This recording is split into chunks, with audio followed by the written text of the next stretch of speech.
1.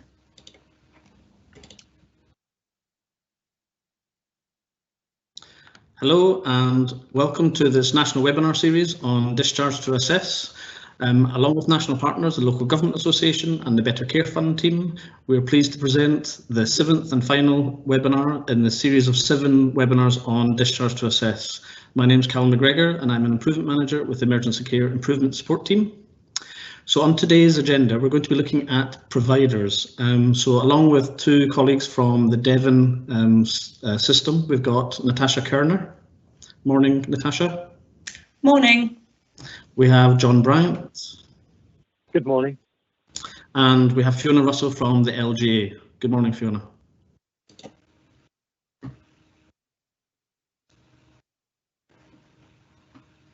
you there, Fiona? Hi, sorry, I was on mute. Classic mistake, I'm afraid. Good start. Nice to have you all with us today. Thank you very much. So as you'll be aware, we're doing this event on MS Teams Live, and so all participants will be muted on arrival. What we will do is we are recording this session and we'll make that available on the Better Care Exchange and on our ESIS YouTube channel, so we can send out those links afterwards. The slides will also be available to all participants. If you can use the chat room, I have my colleagues Helen Krasinski and Kate Pound in the chat room looking through your questions. And so during the presentations, if you write any questions for specific speakers or in general around the providers, that would be fantastic. And we'll try to do our best over the last 20 minutes or so to answer as many questions as possible. We will also be developing a frequently asked questions document. So we've been collating them over the series of 7 webinars. And so we'll hopefully get them to you in the next kind of week or so. So over to Fiona from the LGA for the first presentation. Thank you, Fiona. Thanks, Callum. So my name is Fiona Russell. I'm Principal Improvement Advisor at the LGA. I run our improvement programmes around integration, system transformation, hospital discharge and the support that people receive after discharge. So if you just move on to the next slide, please. So this is just to have links within the slide deck. The first one is the overall policy. Then there's also a number of resources that are attached to that. There are action cards which look at a number of different roles along the discharge pathway and sort of give some a description of the responsibilities and duties around those posts. And there's also specific guidance around the reintroduction of CHC. So that's dealt with in a separate patch. Moving on to the next one, please. So these 2 images somewhat capture the elements of the guidance. The first one on the left, the rather natty little house, kind of embodies the ethos and principles of the discharge policy. Starting at the top of the house, the roof describes the pathways on discharge, the 4 pathways that are expected, and these are very much the principles of Home First. The guidance embeds Home First, and that requires that people should be going home as the preferred option, because the evidence shows that the vast majority of people, home is the best place for them to recover. The percentages within the roof are based on the work of Professor John Bolton, and his work is showing that around up to 95% of people would be expected to be going home. Half of them will be with a supported discharge, and then the remaining percent, and those who are more vulnerable, will be going to either a bedded facility for step-down care or onto a care home. So this group is the focus of today's session, and it's very much how we can work together to support a safe and timely discharge and subsequent recovery for this most vulnerable group of people. The main body of the house is the 9 pillars of the high impact change model for managing transfers of care, which the LGA and a wide range of partners developed a number of years ago. And we recently updated it to respond to COVID, to try to both to bring in the changes in the policy, which very much are built on the high impact change model, which we're very pleased about, but also to reflect some of the experiences of working in COVID times. At the bottom, to complete the house, we've got foundations which are around good practice in minimising length of stay and maximising discharge. The guidance, in short, requires discharge to assess as a single process to access recovery support and assessment. This requires that no assessments for long-term care, for long-term needs, should be taking place in hospital. Instead, that the person is discharged, and they may have a short period of reablement or rehab if that's needed to support the recovery, and it's only after they are more settled that they have an assessment for any ongoing long-term needs. Then the wheel on the right-hand side, that expands on the principles for discharge, and I think they'll be familiar to all of us, at least I certainly hope so. And there's very much a focus on collaboration and on maximising independence, of the need for timely, integrated and personalised care, of using strength-based assessments, and of working flexibly in a multidisciplinary context, which is wrapping around the individual to provide them with the best care that they can get. On to the next slide, please. So just for today's webinar, because we're focusing on the role of providers, I'm going to just give a couple of points, an overview of some of the key points of the guidance, and then just to sort of reflect on some of the learning that we picked up along the last few months, to share them, and to think about how it is being, as we're going into winter, we're very much facing that double whammy of increasing demand for care with reduced resilience and appetite, I think, for working at such a stretch. I think we're all getting really very tired, aren't we? Looking at the guidance, it sets out expectations along the 4 pathways. Really what underpins the guidance is that it's essential for health and care systems to ensure sufficiency of not only the short-term rehab and enablement, but also the longer-term care, and making sure that that's available at the right time so that we can ensure the best outcomes for individuals and also make best use of the limited system resources that we have. Research, including the work of Professor John Bolton, it indicates that of those who are discharged along the short-term rehabilitation pathways, which is largely number 3, approximately 35%, so a third of them are likely to require an ongoing package of care, whether that's at home or in a residential or nursing setting. A key point about the guidance is that it's been backed by a discharge fund of £588 million from the Treasury. Now, this covers up to 6 weeks care until the assessment of long-term needs takes place. When it comes to the sort of those who have lower levels of need, the evidence is suggesting that maybe a couple of weeks is enough in terms of some enablement to get people sort of back on their feet. It obviously varies according to the complexity of the individual's needs. You can use this money to not only to provide those care packages of care, but also for building capacity in the services that will help to enable and support this policy. You can also use this in an admissions avoidance context. So really in the context of today, I think it's very important to realise that it can be used to support all residents to get the kind of wraparound care that they would need in order to avoid admissions. I think this is particularly important in terms of those with really complex needs, be that around mental health or learning disabilities. So it's where having an acute admission that is extremely distressing. So using this money and this policy to support an individual to stay in their setting, I think, is very important.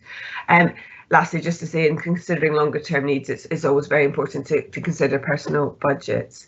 Now, I hope today is not going to be taken up talking entirely about designated settings, but we've certainly seen a lot of change recently, and we're starting to see those settings coming on stream. They're for individuals who will be going to a care home and who have tested COVID positive.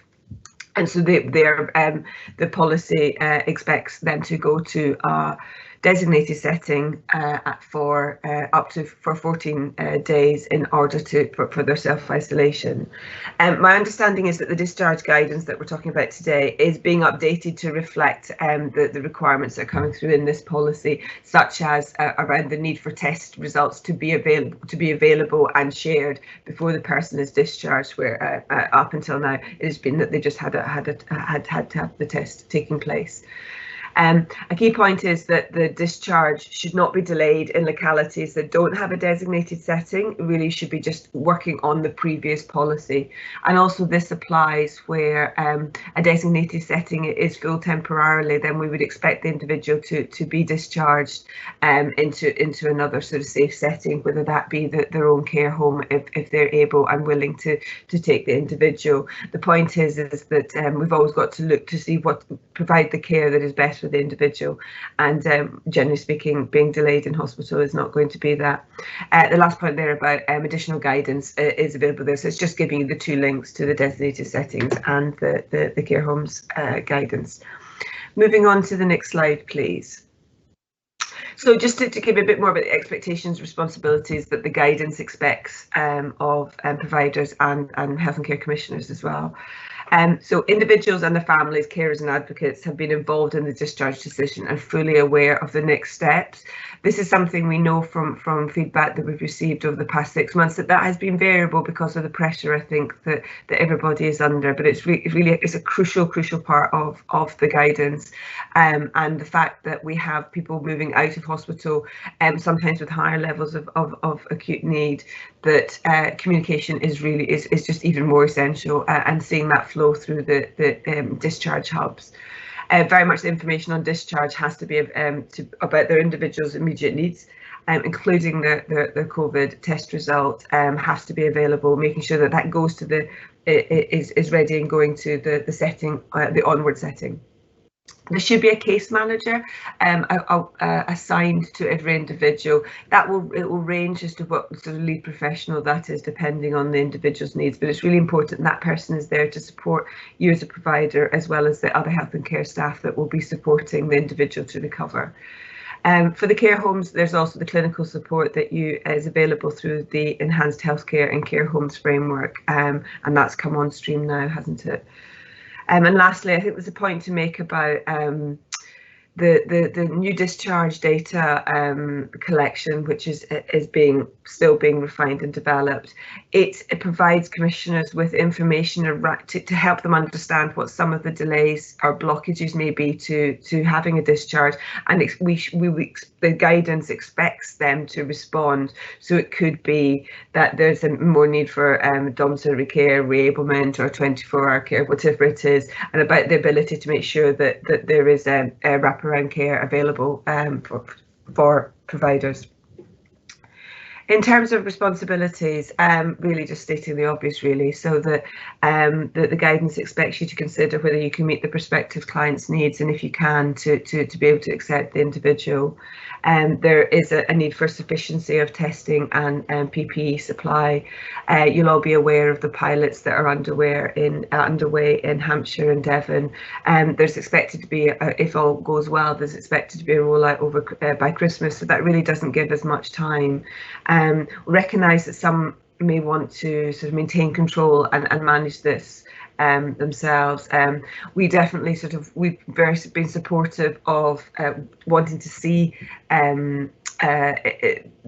individuals be able to, having residents receive visitors, but it really can't be a sort of blanket yes or no. It has to be down to risk assessment and working with families, the local authority, health authorities and the providers to make sure we get the right solutions in place. For those in short-term placements, daily review is very necessary to ensure that progress, to assess against progress and the sort of aims of the support, and consider whether it's safe to discharge if it's a short-term placement. And lastly, there's just about the value of trusted assessment in supporting these arrangements, and if they're not in place, then there's an expectation in the guidance that providers would be working with acute colleagues to implement it as quickly as possible. Next slide, and my last slide, people will be glad to know. So just a few points on some of the learning that's come through from the work we've been doing in the past few weeks, and I know that John and Natasha will have much more to say, and I certainly defer to their greater knowledge.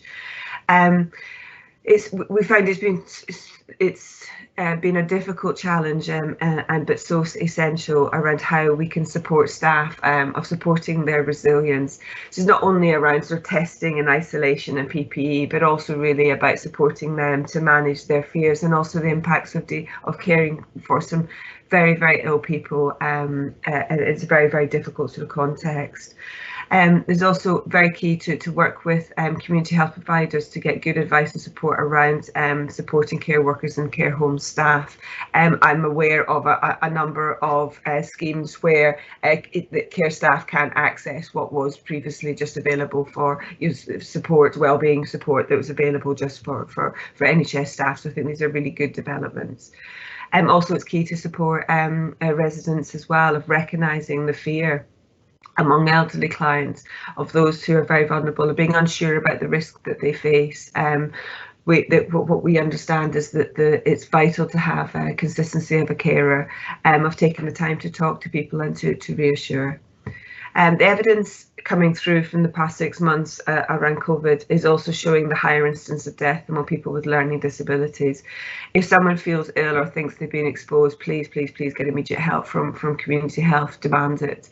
It's essential. The care tracker, which I'm sure we all love and adore, is showing that one of the biggest challenges is around staff not being paid full wages when they're isolating. And I know that this has been an issue for providers and commissioners alike, but there really are such great challenges around asymptomatic rural staff going to work and then being one of the leading causes of outbreaks.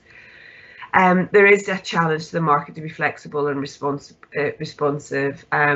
How we can work together to reshape to meet the needs of the new needs of this requirement, the new requirements of this guidance.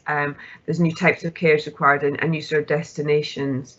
We're seeing a changing shape of demand, and there is more call for specialist dementia care. There's more around direct payments, around living care, or some of it is around the care of long COVID, and we're seeing that starting to come through. I know the NHS announced the opening of a number of clinics, but we're also seeing the need for more care at home and reablement in supporting individuals over the longer term.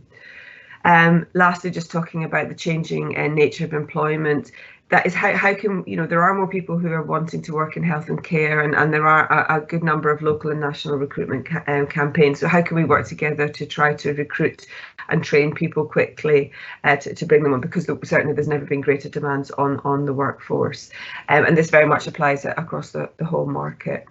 And lastly, the point there is just to say there's a lot of support available, so don't go it alone. And there's a wide range of options. We've got public health and council support teams, as well as community health teams in primary care. They're providing a wide range of expertise, advice, briefings, training. There's your provider associations and your other sort of neighbouring providers, as well as a number of sort of national programmes around training and support. Certainly the LGA, Better Care Support Team and ESIST are available to try and support you if that's needed. And Callum, I think, will say a bit more about that later. So handing back to you now, Callum. Thank you. Thank you very much, Fiona. So I'm going to go straight over to Natasha Kerner. So welcome, Natasha. Thank you. Thank you for inviting us to talk about our experience of working to implement the discharge policy. Although John and I are both from Devon, we operate in different geographies, north and south of the county, and our experience reflects the different implementation approaches and opportunities when working in partnership with the independent care sector as an NHS and as a local authority. Next slide, please. We wanted to make sure that our information was of use to you. We're all busy people. We all started Discharge to Assess from different starting positions, and our journeys have been and will be dependent on local, regional and national factors. And we hope by the end of the presentation you'll be aware of the scale of opportunity that exists by working in partnership with and utilising the skill sets of care providers, whether that's care homes or domiciliary care. We recognise that Devon was fortunate in the first wave of the pandemic in terms of numbers in comparison to the other parts of the UK. We had individual care homes who experienced outbreaks, though overall numbers remained low. But as a system, that didn't negate the need to implement new or amend existing pathways, though we have been, again, fortunate that much of the implementation from a provider perspective built on strong existing foundations. Next slide, please. It may seem a little confusing to hear about how providers implemented the discharge policy from an NHS manager. My trust took on responsibility for working in partnership with home care providers back in 2016 through its Devon Cares service. having already put in place the care homes team who operate with a similar ethos to support care homes in North Devon. We recognised the scale of social care activity and the impact of that activity on our small acute hospital and integrated community health and care teams, and the diagram demonstrates this. With, at any one time in the UK, there are 120,000 patients, 400,000 people in care home beds, and over 800,000 people receiving home care in the UK, and those figures are proportionate for North Devon. I'm aware from working with colleagues elsewhere, the demand for social care differed in North Devon. We've had no lull since winter last year, though there have been exceptional peaks of demand. So implementation of the policy has taken place alongside ongoing community demand, which has influenced what we did, why and when, as a discharge pathway is most effective when we also focus on reducing flow through the front door. To the left, I've posted a reminder of what is required from providers to implement D2A in both care homes and home care. Because of differing transmission risks, this isn't an equal ask of providers, though in many areas, as in mine, implementation has taken into account there are a number of providers who operate both care homes and home care. Simplicity is key, and where it's possible for us to duplicate process, it absolutely makes sense to do so. Fundamentally, from an individual's perspective, whether the person lives in a care home or in their own home, that is home to them, which was central in our implementation thinking. I'll hand over to John, and next slide, please. Thanks, Natasha. And in looking at this focus of this particular set of slides and the presentation today was very much around providers. We wanted to highlight the discharge to assess element, obviously very patient-centred, as it should be. But in terms of drivers, what are some of the enablers to enable that discharge to be as good as it can possibly be and give people the best outcomes that they may have? And it speaks to, once again, a requirement for workforce. One of the biggest challenges that we face nationally is the capacity in the system, which we're all aware of. And we were reflecting on a report that came out in 2016 that was written by the Nuffield Trust. And it's as true today, I feel, as it was back then, where they said, in terms of reshaping the workforce, we need to be looking at at least three different areas. And they talked about increasing the volume of the same types of staff. That'll be one way of going about it. They talked about developing the skills of the existing workforce, and they referred to having new types of workers. Our sense is that actually it's a blend of all of these things that was going to deliver the services that we need. And we're getting very clear feedback collectively that people are determining whether or not they want to come into care. They're also voting with their feet as to whether they wish to stay in care. And so the importance of changing the offer, let's understand, rather than the specification-driven, commission-orientated services that we might have in the past put with providers, a provider may or may not sign up, but it will be the people themselves that decide whether or not they're going to work for that. And Discharge to Assess appeared to offer a real opportunity of demonstrating how things could work differently and encourage people to come into care and stay in care. So, for example, shorter length of stay and short-term service activities. We've got some people working extremely hard. How do we make the right thing to do, the easy thing to do around that? We're looking at discharges at the point of medical optimization and recovery. Well, what does that mean for somebody? How do we express that and articulate that so that they feel part of that engagement and are able to say, yes, I'm making a difference in that space? There is a level of increased risk. The level of complexity of people in community settings is increasing, irrespective of the risk that's surrounding us with COVID at the moment. And there's one element where, in terms of a negative connotation, there's a fear factor to that. There's another where it's a shared endeavour, and how do we mitigate it, and what might we do to support one another in what's a very fragile environment of that risk. And then we've got this element of funding. And it was one of the areas that did not get highlighted in the Nuffield report and in many other workforce reports don't get to the point of discussing the funding. With the Infection Prevention Control Grant, the opportunity was there to apply some funding to support a different way of working and look for some pilots and some learning out of that would enable us to work with shared actions. So what we had in here was the opportunity to look at how we might offer people retention rewards and recognition for being with us and what they were doing. To look to recruit, people talk about value-based recruitment. We're very fortunate with the providers that both Natasha and I work with as to their value set and how they all operate together. To develop that around a re-ablement mindset, which very much speaks to the work of Professor John Bolton that Fiona referred to earlier, and how we can start to support them with enhanced training and support, which will alleviate some of the pressure in the system.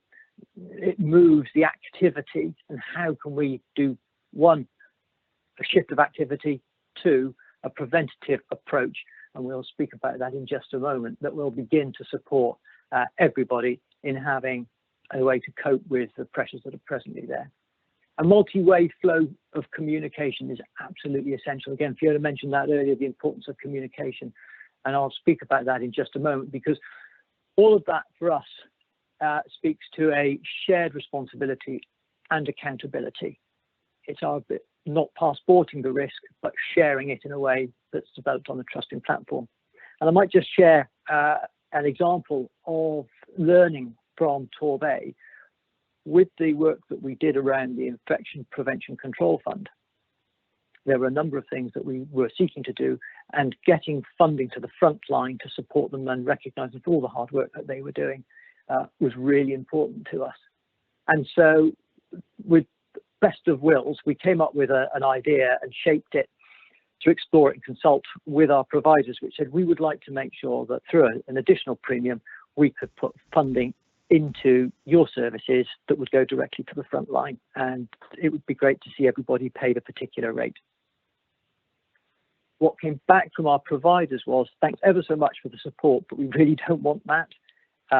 We'd like to be working with you on the basis that you could passport that funding to us, but give us the opportunity to place it, because we've got colleagues who do the job and get paid for it. And then we've got colleagues who really do go the extra mile.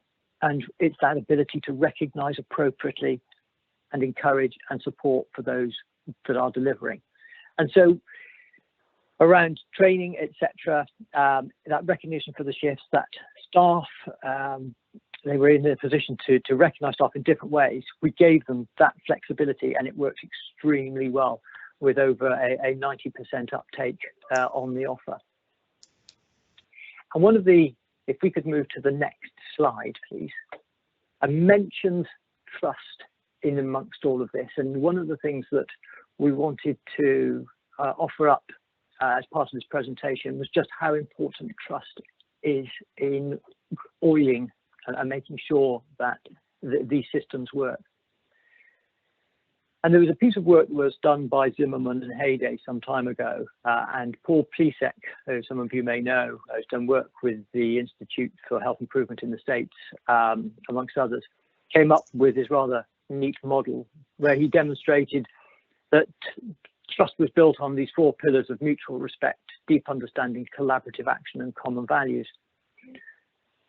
And what we wanted to share this morning was there's an investment in this which can be really difficult to make when everybody is under pressure, but it really paid dividends for us. So we set up a series of calls 7 days a week, 1 hour a day, for all the providers to join us on a call. And on that call, there was the CCG, there was the NHS Trust, there was the local authority, and then there were the providers. I'm an optimist in all of this, but I must confess that even I was dubious that we'd managed to get a good attendance 7 days a week for an hour a day in the middle of the day. It was extraordinary. The commitment to it was remarkable. People really did join, and what that enabled us to do was understand the position of one another at any moment in time. It really did drive collaborative action, so there was sharing of PPE, there was covering of care rounds, There were people that would say, well, I will go and pick that up from the local resilience forum up country and bring it back, etc.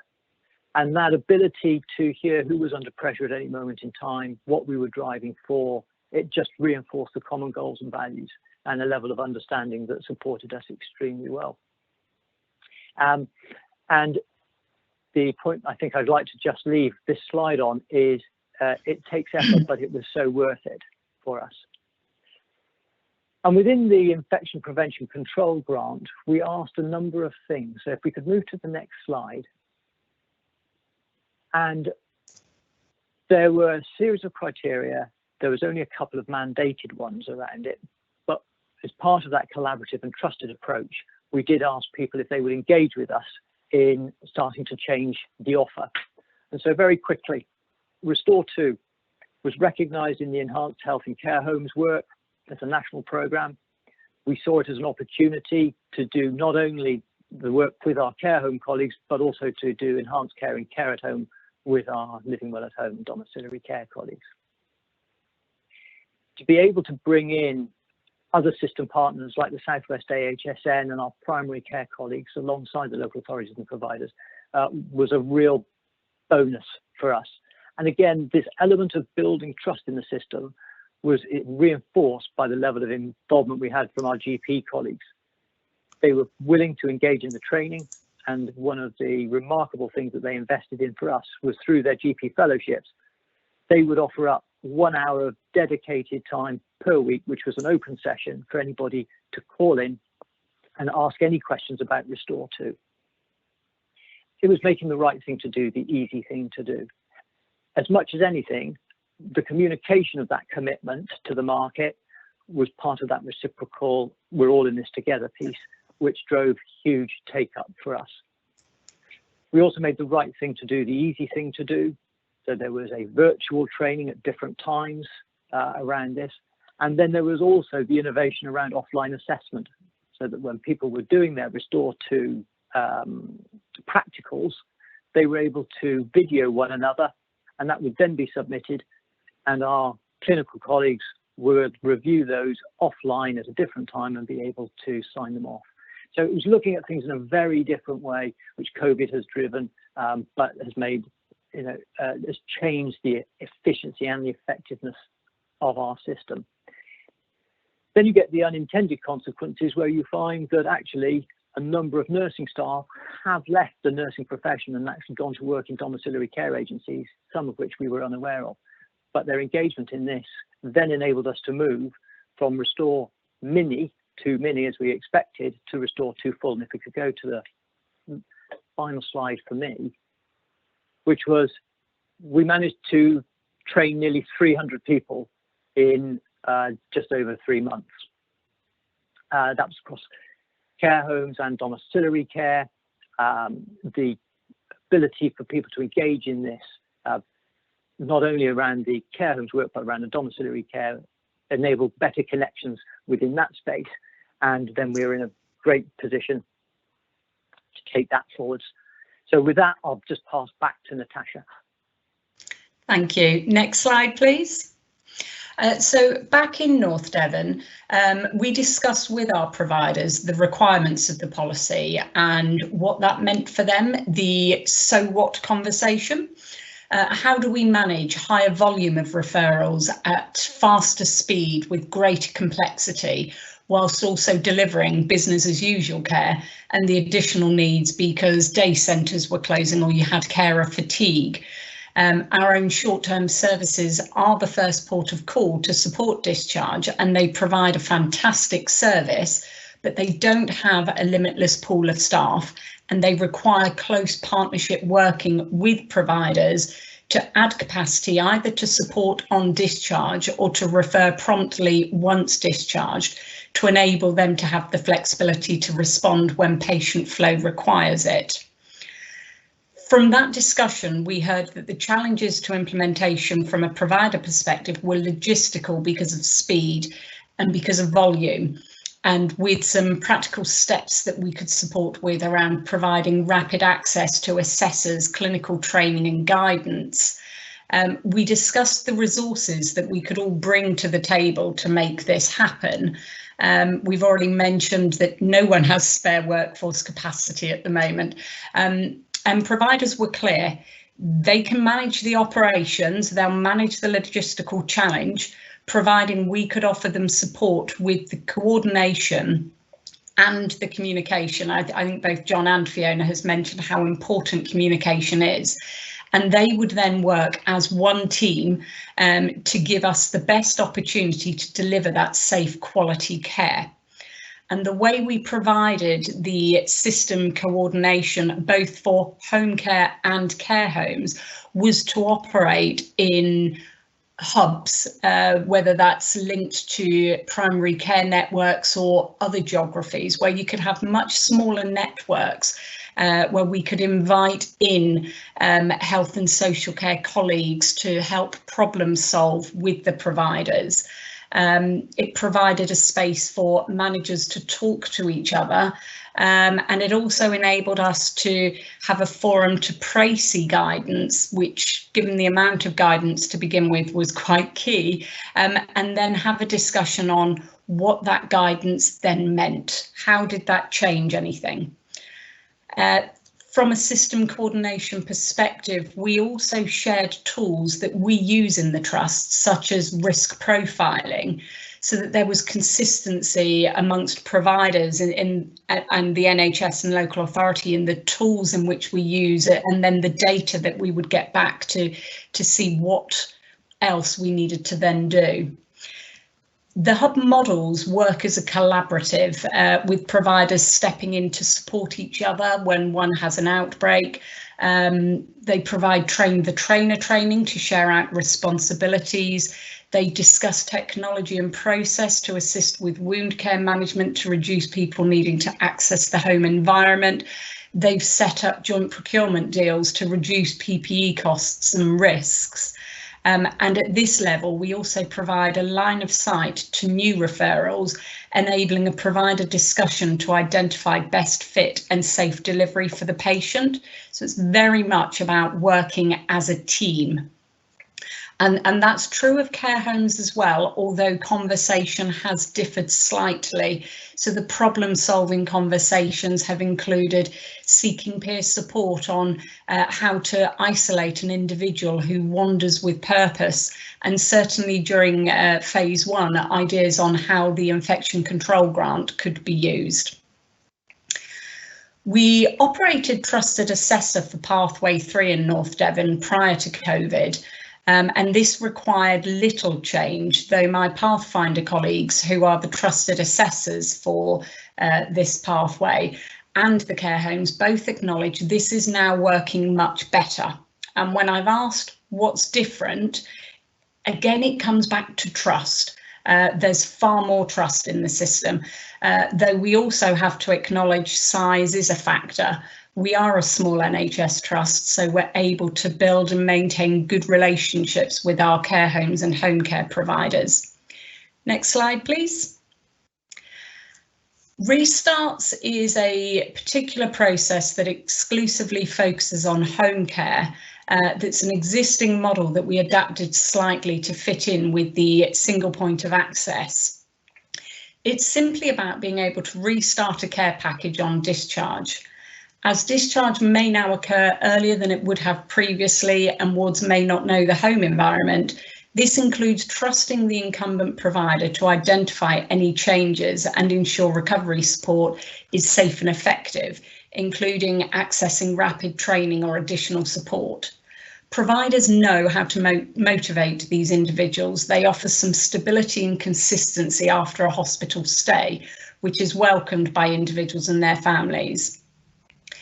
This particular process enables constructive engagement with the acute that provides the added value. Sometimes following policy to the letter doesn't work for the patient. For example, recently, following a very short length of stay, we were asked to restart a package of care for a patient who had tested positive for COVID and contacted the provider to arrange this. the provider flagged a risk unrelated to this person's care that, if not addressed, would likely have resulted in transmission of the virus to a more vulnerable person and possibly the community beyond. So in this instance, the patient wasn't discharged home until it was safe to do so. So overall, Restarts is about that communication, the two-way communication, and this starts pre-admission because we have message in a bottle operating in Devon with extra information about the care provision that's being delivered in the home. And when that's received by the ward, this highlights that the individual is not a pathway zero discharge. We also, through Restarts, participate in the Trust's daily forum where patients are discussed. They receive information to pass back to the provider and also more information towards from the provider. And it's become a key communication point as more providers use electronic devices, and paper notes of the last 7 days are not always available for the paramedics to bring in. An example where communication back to providers has been invaluable is regarding a patient's COVID status. Like the NHS, the care worker workforce includes high-risk staff, and if only given 2 hours notice for discharge, it's likely to be delayed if the provider needs to reorganise care runs to protect their staff member. Through this forum, we also provide intel on provider outbreaks and other community-based pressures, as this could impact on timely discharge. I'm very conscious we're running out of time. There's a lot more detail on Restarts, and you will have my email at the end of this presentation. If anyone is interested in this model, please do get in touch. Whilst Restarts is a model to restart existing care, where possible, we also use this process to support discharge under Pathway 1, where the patient will be discharged with additional needs to ensure consistency. This is about working closely with the SPOA and short-term services to ensure an assessment takes place and that there's good use of system capacity. It's viewing the provider workforce and the short-term service workforce as one workforce and using that to our advantage. The pathway here enables providers to focus on operations whilst being assured that there's a good communication flow from them into the acute and from the acute back out to them. I'll hand over to John again, please. Next slide. That was just a summary of all that Natasha said. So if I leave it there and pass back to colleagues, and presumably we'll have some time for questions. Yeah, that's fantastic. Thank you so much to Natasha and John and to Fiona for giving their presentations today. So I think we've had lots of questions come up and lots of varied questions for each of the speakers. We also have Rosie Seymour, who's Programme Director of the Better Care Fund team, on the panel. So I'm going to hand you over to my colleague Helen Krasinski, who's going to be directing the questions from the chat room to the speakers. Thank you.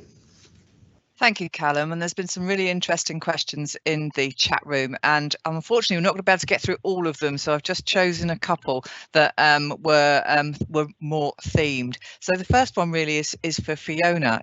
Are there any plans for the process to be applied to the acute mental health units? So discharge to assess in the acute mental health units.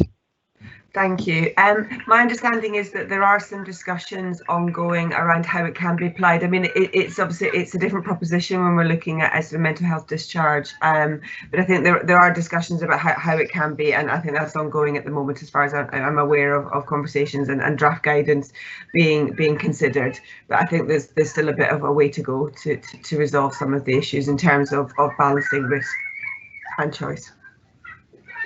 Lovely, thank you. And then there's a few questions around the 588 million. So I'm going to almost group three together. So do providers know how to access the 588 million? Also, does this cover the costs, all costs for up to 6 weeks? And can it be used for acute setting admission avoidance, for example, in the emergency departments? I'm happy to answer that. So the provider should speak to their commissioners, their health and care commissioners, around to discuss any requirements about whether the fund could be used. because basically it's about, generally speaking, the local authority is taking the lead commissioning role, and then the CCG is holding the funds because they're coming down through the NHS. So really you've got to talk, it's got to be by local agreement, and that's the best way to go. In terms of using the money for using all costs, the guidance is clear that any existing monies. I'm very sorry about the noise next to me. I live next to a nursery. I'm afraid it's the challenge of working at home. The funding is available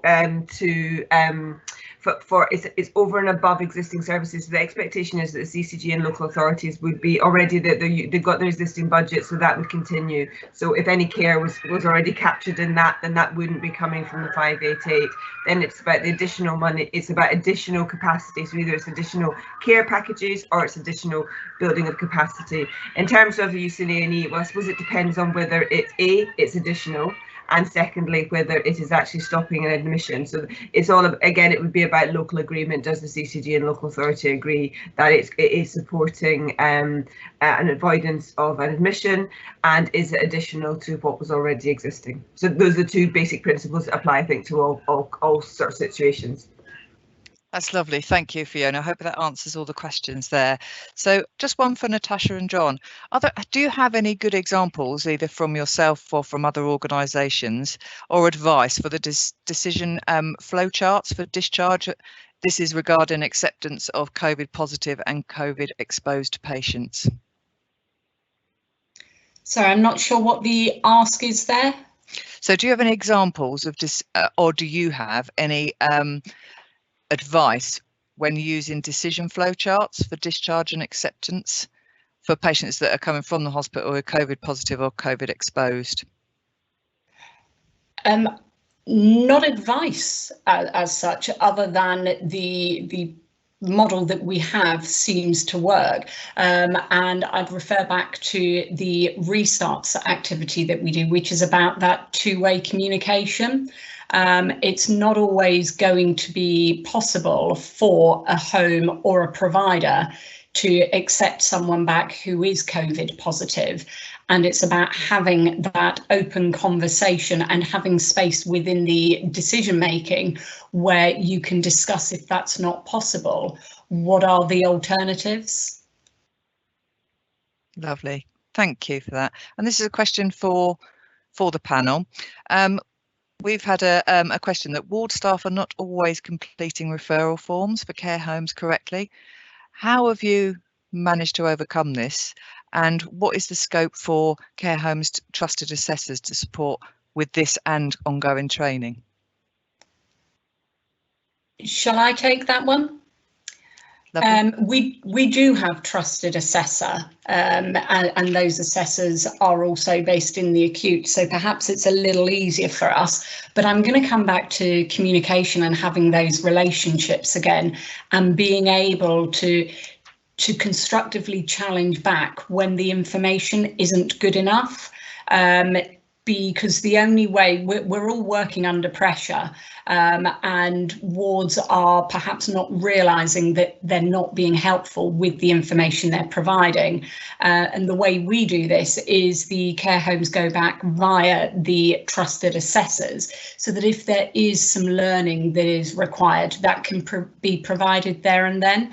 That's certainly how it is for North Devon. That may be different in other areas. John? For us, it's very much about listening and being able to shape the system appropriately. So we had a number of areas where we made, or decisions were seeking to be made as to how that's to be addressed, and the expectation there was of care homes.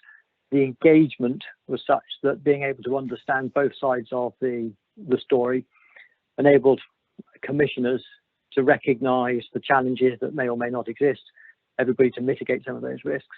And at some point, there was a definite point where somebody said, actually, within this group of care homes, we can take care of that, but there's a slightly different approach for another group who don't feel able to do that. So there was that flow that enabled us then to make sure that the right resources and effort was put in the right places and the right flows took place, rather than doing anything blanket. And again, this was about shaping the system by that ongoing engagement.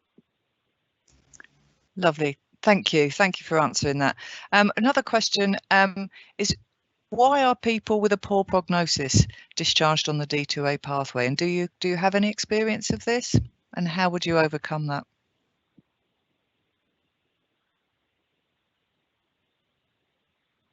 Maybe to. Yep, I can go. People are discharged under. Sorry, I've now got a car alarm going. Can someone else? No, it stopped. They are discharged with a poor prognosis under D2A. I'd say the priority is getting the right support for that individual. So home is the best place for them, and it's about making sure that we do what is right for that person in the home. And if we're not quite following the right pathway to get there, the outcome is what matters. Absolutely. Thank you. And just the last question is from Karen, and she states that we are finding that some people are leaving hospital with COVID negative test and then subsequently become positive during an isolation period in the care home.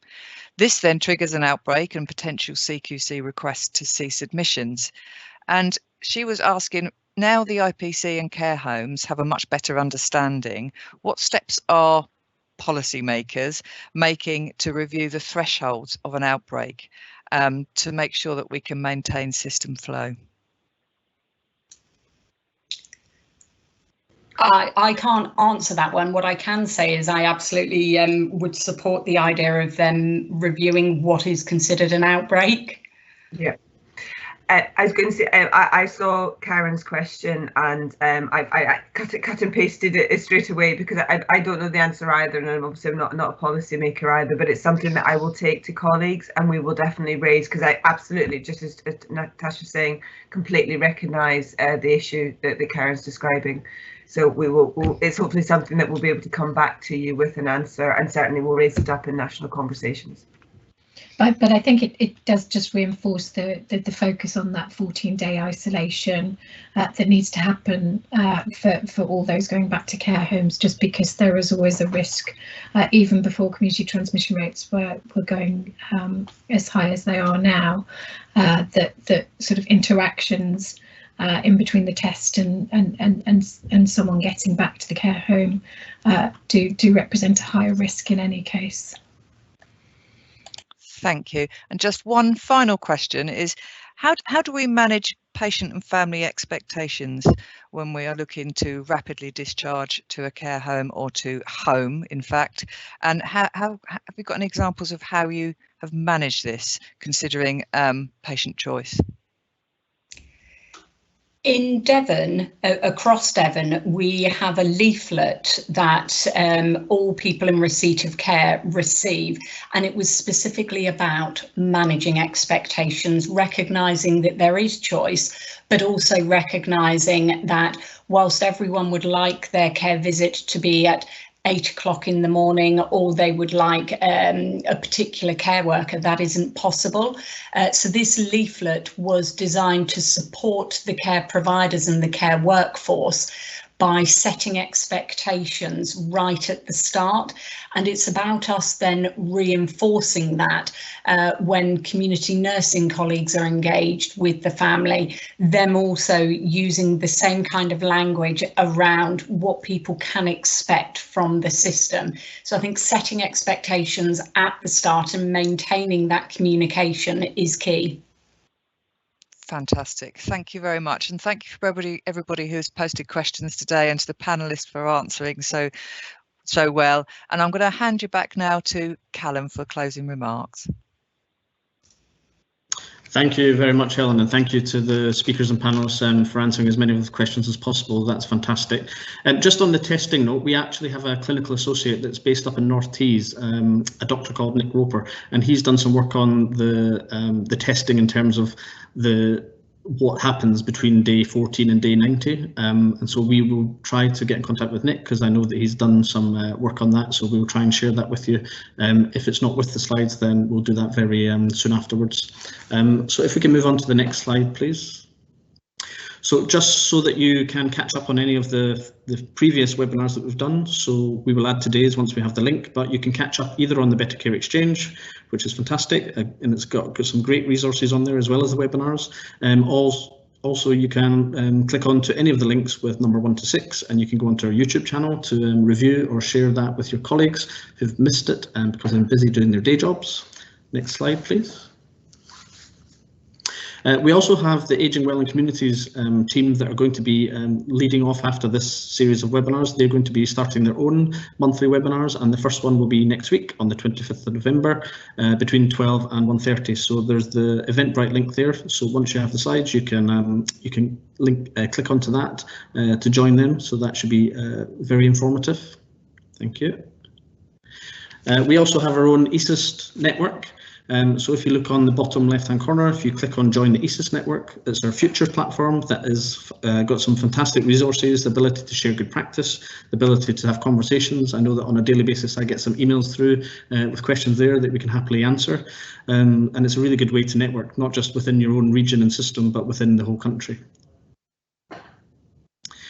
We have a national improvement offer that's headed up by the local government association, the Better Care Fund team, and ourselves at ESIST. There's some hyperlinks there to click on, so it'll go through some of the policy, go through the HIPAC change model, but also if you wanted to get in contact with your Better Care manager or your Care and Health Improvement manager, you can click on the links there. The model, the improvement offer that we can give, some people have already went through the gap analysis that came from North Cumbria. We've done some peer-led workshops across the country. Even if it's just a bit of information that you want to do or clarify some policy questions or some actual specific system bespoke support, please get in touch with us. That's fantastic. When you receive the slide deck, can you just be sure to check your junk folder just in case it's went in there, because we've had a few bits of feedback to say that people have found it in their junk. If you had a couple of minutes just to fill out some of the feedback forms, that'd be fantastic, because we will be likely to do more webinars in the future in this virtual world, and it'd be really good to make sure that we take some learning from what we've done over the last 3 weeks. And finally, so thank you so much to John and Natasha and Fiona for speaking today. It's been really great across the whole series of 7 webinars to have some people, some national LGA, Better Care Fund team and ESIS colleagues on the calls, but really important that we've had some systems come back and share their experiences. Without my support, or the support of my colleagues from the local government association, so Fiona Jones in particular and Rory Kirk from the Better Care Fund team, we wouldn't have been able to put this series of webinars together so quickly and so smoothly. So I really want to say a warm thank you to them for all the support and all the work they've been doing in the background. We really hope you found it informative. If you have any FAQs on Discharge to Assess, please email england.d2a@nhs.net. You can log into the Better Care Fund, Better Care Exchange, and please also join the ESIS network. It'd be fantastic to have you there. So thank you very much again for your time, and thank you for everyone's support and continued work towards trying to get Discharge to Assess implemented throughout the country. Thank you.